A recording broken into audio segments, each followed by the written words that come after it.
When the sun sets, your brain expects darkness. For most of human history, night meant firelight, moonlight, and very low levels of illumination. The brain evolved under predictable cycles of bright days and dim nights. Light was not constant. It had rhythm.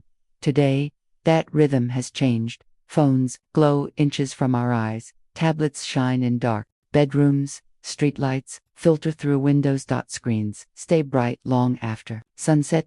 And the brain responds to light far more powerfully than most people realize. At the center of this response is your circadian rhythm, the internal 24-hour timing system that regulates sleep, alertness, hormone release, metabolism, and even body temperature. This system is controlled by a small structure in the brain called the suprachiasmatic nucleus, located in the hypothalamus. The suprachiasmatic nucleus, often shortened to SEN, acts as your master clock.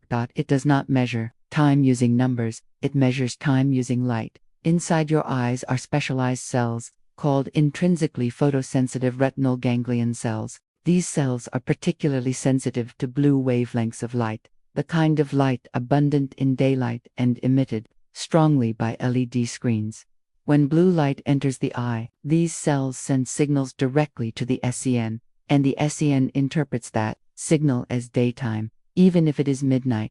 One of the most important hormones regulated by the circadian system is melatonin. Melatonin is often called the sleep hormone, but its role is more specific than simply making you tired. Melatonin signals to the body that it is night. It helps lower core body temperature, prepares the brain for sleep, and coordinates internal rhythms. In darkness, melatonin rises.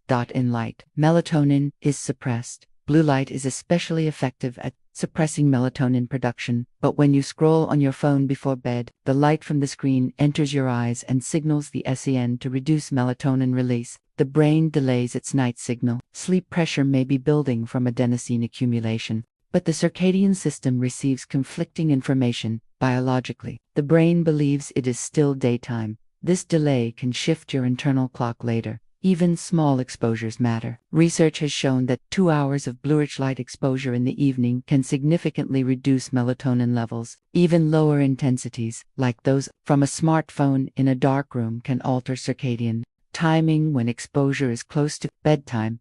But blue light does more than suppress melatonin. It increases alertness. Light exposure activates areas of the brain associated with attention and cognitive processing. Heart rate may rise slightly. Reaction time can temporarily improve. In the short term, this may feel helpful, but at night, that alerting signal works against sleep. Your body temperature remains slightly elevated. Cortisol patterns may shift. Sleep onset is delayed. Over time, repeated late-night light exposure can shift the circadian rhythm later and later. This phenomenon is known as circadian phase delay. It is especially common in teenagers and young adults, whose biological clocks are already naturally shifted later. During adolescence, blue light exposure at night reinforces that delay, that it becomes harder to fall asleep early. Waking early feels more difficult. The result is often chronic sleep restriction. There is also a relationship between blue light and REM sleep. When sleep is delayed, REM cycles may be compressed or shifted toward later in the morning. If a person must wake early for school or work, REM duration may be shortened, because REM supports emotional regulation and memory integration. Repeated reduction can influence mood stability. Deep sleep can also be indirectly affected. If sleep onset is delayed and total sleep time decreases, the architecture of the night changes. The brain prioritizes slow-wave sleep early in the night. If bedtime shifts later but wake time remains fixed, deep sleep may be reduced. This means that evening screen use does not just delay bedtime, it alters sleep structure. The effects accumulate gradually. One late night may not feel dramatic, but repeated misalignment between light exposure and biological timing creates a pattern of circadian disruption. This disruption is sometimes called social jet lag, a mismatch between internal clock timing and social obligations. Unlike travel jet lag, which resolves after adjustment, social jet lag can persist for months or years. When schedules remain inconsistent, blue light also affects mood. Light exposure influences serotonin pathways and emotional regulation. Networks Bright light during the day supports alertness and mood stability, but bright light at night may contribute to emotional dysregulation when it disrupts sleep quality.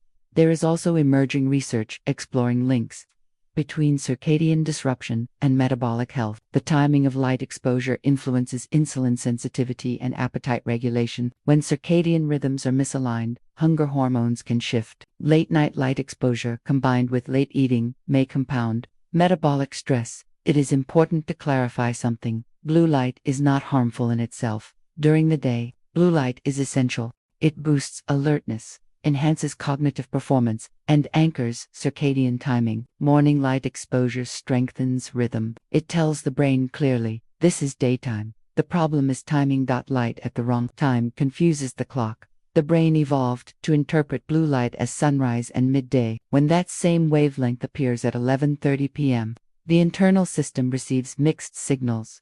Modern lighting intensifies this effect. LED bulbs emit more bluish light than traditional incandescent bulbs. Screens are designed for brightness and clarity, not circadian alignment. Even small environmental adjustments can make a measurable difference. Reducing brightness in the evening lowers circadian stimulation. Using warmer light tones reduces blue wavelength intensity. Night mode filters on devices decrease blue output, though they do not eliminate light exposure entirely. Distance also matters. A screen held inches from the face delivers stronger retinal stimulation than a distant light source. Viewing angle and surrounding darkness influence contrast and intensity.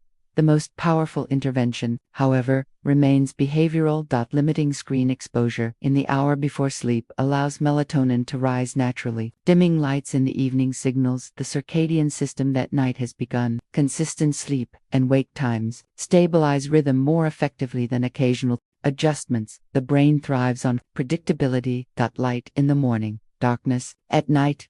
Regular cycles. When those cycles are preserved, sleep onset becomes smoother. Deep sleep consolidates earlier. REM cycles extend toward morning. Mood stabilizes. Cognitive clarity improves. Blue light does not instantly destroy sleep. It subtly shifts timing, minute by minute, night after night. The effects are cumulative rather than catastrophic. Understanding this gives you control. Cannot change your biology, but you can change your environment. Light is one of the strongest signals your brain receives, and every evening, when you pick up a glowing screen, your brain listens. It asks a simple question: is it still day? The answer shapes your night, and over time, it shapes how well your brain rests, restores, and recalibrates for the day ahead. Blue light exposure in the evening does something subtle but powerful. It shifts not only when you fall asleep, but how your entire biological system prepares for sleep. To understand this more deeply, it helps to separate two forces that regulate sleep: sleep pressure and circadian rhythm. Sleep pressure builds the longer you are awake. It is largely driven by adenosine, a chemical that accumulates in the brain throughout the day. By nighttime, adenosine levels are high, and you feel sleepy. Circadian rhythm, however, is timing-based. It determines when your body believes it is biologically night. Regardless of how long you have been awake, blue light interferes primarily with circadian timing, not sleep pressure. This means you can feel physically tired, heavy eyes, slowed thinking while your circadian system is still being told that it is daytime. That mismatch creates a strange experience. Exhaustion without easy sleep onset. You may lie in bed feeling tired but mentally alert. That alertness is not imaginary. Light exposure activates wake-promoting pathways in the brainstem and hypothalamus. It influences orexin neurons, which support wakefulness and motivation. It also affects dopamine signaling, reinforcing attention and engagement. This is why scrolling often feels stimulating rather than calming. Even if you are fatigued, there is also a psychological layer. Digital content is rarely neutral. Social media, videos, news, and games all stimulate emotional and cognitive networks. The brain associates screens with novelty and reward. Novelty increases dopamine release. Dopamine supports wakefulness. So, the combination becomes powerful. Blue light suppresses melatonin, and content stimulates reward circuits. Together, they push sleep later. Researchers have measured melatonin onset under different light conditions. In dim light environments, melatonin begins rising predictably in the evening. Under bright blue-enriched light, that rise can be delayed by 30 minutes to several hours, depending on intensity and duration. Even modest delays accumulate over time. If bedtime shifts later by 20 to 30 minutes each night due to late screen exposure, sleep timing drifts. Eventually, waking at a fixed early hour requires cutting sleep short. That lost sleep is often recovered on weekends, which further destabilizes circadian alignment. This cycle reinforces itself. Late light gives delayed sleep, gives morning fatigue, gives evening alertness, gives more late light.